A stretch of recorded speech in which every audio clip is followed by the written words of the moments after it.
ആ 10 സെന്റ് അവനെ കൊണ്ട് എങ്ങനെങ്കിലും എടുപ്പിക്കാൻ നോക്കണത്. അതാ നല്ലതാ. അല്ല, ഇന്ന് പാർട്ടിന്റെ പരിപാടി ഉണ്ട്.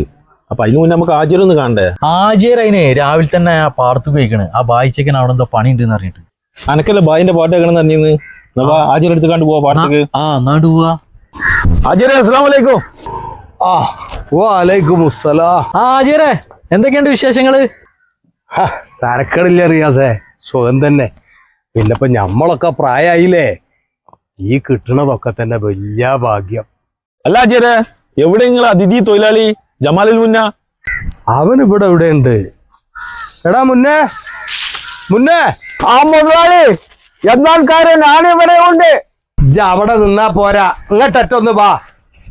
ഞാനിൽ വന്നല്ലോ ആചാർ, എന്താണ് പ്രശ്നം? ഞാനല്ല മുന്നേ എന്നെ വിളിച്ചത്. ഇതാ ഇവര്. ആയിട്ടുള്ള എന്തോ സുഖമാണോ? എന്തൊക്കെ? നമ്മക്ക് സുഖാണോ എന്ന് ചോദിച്ചതാണ് അവൻ. അത് ശരി, സുഖാന്ന് ചോദിച്ചതാ. ഇജ് മലയാളത്തിൽ നല്ല പാട്ട് പാടുന്നു ജുലാബ് പറഞ്ഞു. ഞാൻ പാടും, മലയാള പാട്ട് ഞാൻ പാടും. നിങ്ങൾ രണ്ടാളും കൂടി ഓനെ പാട്ടുകാരനാക്കാൻ വന്നതാ?